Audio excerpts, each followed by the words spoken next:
जैसा कि आप जानते हैं, ITR 4 को फाइल करने के लिए प्रिजम्पटिव बेसिस पर आपका टर्नओवर 2 करोड़ रुपए से ज़्यादा नहीं होना चाहिए अगर आप कोई बिज़नेस करते हैं। तो इस वीडियो के अंदर मैं आपको बताने वाला हूं, अगर आपका टर्नओवर 2 करोड़ से ज़्यादा भी क्रॉस कर जाता है तो उस केस में भी फिर आप ITR 4 को फाइल कर सकते हैं। तो ITR 4 के ऊपर ऑलरेडी मैंने डिटेल्ड वीडियो बना दिया है। आप ITR 4 में फाइलिंग कैसे कर सकते हैं, उस वीडियो का लिंक मैं नीचे आपको डिस्क्रिप्शन में दे दूँगा, आप जाएँ और देख लें। तो चलिए यहाँ डिस्कस कर लेते हैं। वो नई लिमिट रहने के वाली है। तो देखिए, नॉर्मली 44 AD को जो इंट्रोड्यूस किया गया था, इसको इंट्रोड्यूस करने का पर्पज़ ये था कि जो स्मॉल बिजनेसमैन है, अब यहाँ स्मॉल बिजनेसमैन की जो डेफिनेशन है वो 2 करोड़ रुपए का टर्नओवर है। मीन्स अगर आपका 2 करोड़ से ज़्यादा का टर्नओवर नहीं है, आप कोई बिज़नेस करते हैं और आप एक रेजिडेंट इंडिविजुअल हैं, या फिर हिंदू अनडिवाइडेड फैमिली हैं, या फिर पार्टनरशिप फर्म है, तो अगर आप इन तीनों में से कोई भी एक पर्सन है तो आप जो है ITR 4 फाइल कर सकते हैं सेक्शन 44 AD के अकॉर्डिंग। तो यहाँ पर आपको एक राहत दी जाती है गवर्नमेंट के द्वारा। ठीक है, आपकी 2 करोड़ से ज़्यादा का टर्नओवर नहीं है तो हम आपको स्मॉल बिजनेस कैटेगरी में डाल देते हैं, तो जिसकी वजह से आपको कुछ राहत मिल जाएगी। आपको बुक्स ऑफ अकाउंट्स मेंटेन करने की ज़रूरत नहीं पड़ेगी, आपको जो है टैक्स ऑडिट करवाने की ज़रूरत नहीं पड़ेगी। आप अपनी इनकम को प्रिजम्पटिव बेसिस पर, कुछ परसेंटेज बेसिस पर डिक्लेयर कर सकते हैं। तो जो 44 AD को इंट्रोड्यूस करने का पर्पज़ ये था।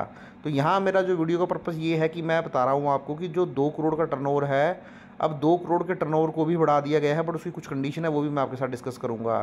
तो देखिए, जो टर्नओवर की लिमिट है सेक्शन 44 AD के अंदर, वो 2 करोड़ रुपए की टर्नओवर तो है ही, आप जो है ITR फाइल कर सकते हैं। बट अगर आपका टर्नओवर 3 करोड़ रुपए तक भी चला जाता है तब भी आप ITR 4 फाइल कर सकते हैं। बट इसके लिए कंडीशन ये लगाई गई है कि जो भी आपका टर्नओवर अगर आपका 3 करोड़ रुपए तक है तो उस केस में फिर जो आपकी टोटल रिसिप्ट होनी चाहिए, या जो टोटल पेमेंट आप कर रहे हैं उस बिज़नेस के अंदर, वो 95% या 95% से ज़्यादा डिजिटल मोड में होनी चाहिए, बैंकिंग मोड में होनी चाहिए। तो अगर आपका 95% पेमेंट या रिसिप्ट डिजिटल मोड में नहीं होंगी, 95% सॉरी, सपोज़ आपकी 90% पेमेंट जो होती हैं वो डिजिटल मोड में होती हैं और 10% कैश मोड में होती हैं, या रिसिप्ट जो होती है 90% डिजिटल मोड में होती है, 10% कैश मोड में होती है, उस केस में फिर आपके ऊपर टर्नओवर की जो लिमिट एप्लीकेबल हो जाएगी वो 2 करोड़ की हो जाएगी। तो 3 करोड़ की लिमिट भी आपके ऊपर एप्लीकेबल हो सकती है अगर आप 95% ट्रांजैक्शन को जो है डिजिटल मोड में कर लेते हैं। तो यहाँ पर डिजिटल मोड में करने का पर्पज़ यही था, जो कि हमारी गवर्नमेंट का पर्पस है कि जो इकोनॉमी है उसके अंदर जो कैश के ट्रांजैक्शन है उसको कम करना है। तो कहीं ना कहीं कैश के ट्रांजैक्शन को कम करने के लिए यहाँ पे 95% की कंडीशन लगा दी गई है। 95% ट्रांजैक्शन अगर आप डिजिटल मोड में करेंगे तो फिर आप 3 करोड़ तक टर्नओवर होने के बावजूद भी ITR 4 को फाइल कर सकते हैं। तो ITR 4 जब आप फाइल करते हैं सेक्शन 44 AD के अकॉर्डिंग, तो देखिए यहाँ पर आपको प्रिजम्पटिव बेसिस पर इनकम दिखानी होती है। अगर कोई ग्रॉस रिसिप्ट आपको डिजिटल मोड या बैंकिंग मोड में मिली है तो वहाँ पर आप 6% प्रॉफिट डिक्लेयर कर देते हैं उस टर्नओवर का या ग्रॉस रिसिप्ट का। अगर आपका टर्नओवर या ग्रॉस रिसिप्ट जो है कैश में आपको मिला है तो वहाँ पे 8% कर देते हैं। सपोज़ आपने 100 रुपये की सेल की, तो 100 रुपये में से 90 रुपये की जो आपकी रिसिप्ट थी, आपको जो पैसा मिला वो आपको बैंकिंग मोड में मिला, डिजिटल मोड में मिला, तो उस 90 रुपये के ऊपर आप 6% प्रॉफिट डिक्लेयर करोगे। वहीं जो 10 रुपये है वो आपको कैश मोड में मिला है तो उस 10 रुपये के ऊपर आप 8% प्रॉफिट डिक्लेयर करोगे। तो इस तरीके से जब आप ITR 4 फाइल करने जाते हैं तो आपको वहाँ पर बाइफर्केशन देना होता है। जैसे मैंने बताया आपको, ITR 4 के ऊपर ऑलरेडी मैंने वीडियो अपलोड कर दिया है, वीडियो आपको नीचे डिस्क्रिप्शन में मिल जाएगा।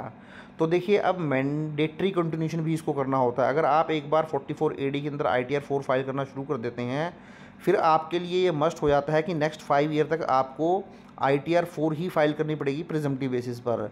हाँ, बट अगर सपोज़ करें आप किसी एक ईयर में डिसाइड कर लेते हैं कि मैं तो ITR 4 के अकॉर्डिंग फ़ाइल नहीं करूँगा, वैसा आप कब करेंगे? सपोज़ आपको लॉस हो जाता है, क्योंकि यहाँ पर तो आपको प्रॉफिट दिखाना ज़रूरी है 6% और 8%, बट किसी साल में आपको लॉस हो गया तो आपको लगेगा अब तो मुझे लॉस हो चुका है तो अब मैं प्रॉफिट क्यों दिखाऊँ, टैक्स क्यों पे करूँ। तो आप क्या करना चाहेंगे? ऑप्ट आउट करना चाहेंगे सेक्शन 44 AD से प्रिजम्पटिव बेसिस पर। तो उस केस में फिर आपके ऊपर ये कंडीशन लग जाती है, अगर आप एक बार ऑप्ट आउट कर गए 44 AD से, 5 साल आपने कंटिन्यू नहीं किया, तो फिर नेक्स्ट 5 ईयर तक आप इसको दोबारा ऑप्ट नहीं कर पाएंगे। बट यहाँ पर सपोज़ आपने ऑप्ट आउट इसलिए किया था क्योंकि आपकी जो टर्नओवर की लिमिट थी वो 2 करोड़ या 3 करोड़ से ज़्यादा हो गई थी, तो वो आपको एक रिलैक्सेशन वहाँ पर मिल जाएगा। तो देखिए साथियों, इस तरीके से आप भी अगर ITR 4 फाइल करना चाहते हैं, 3 करोड़ रुपए तक का आपका टर्नओवर है, तो आप ITR 4 को फाइल कर सकते हैं प्रिजम्पटिव बेसिस पर। तो आई होप आपको वीडियो अच्छा लगा होगा। वीडियो अच्छा लगा तो लाइक करें, शेयर करें, और चैनल पर फर्स्ट टाइम विजिट किया तो चैनल को भी जरूर सब्सक्राइब कर लें। Thank you very much, have a nice day, take care.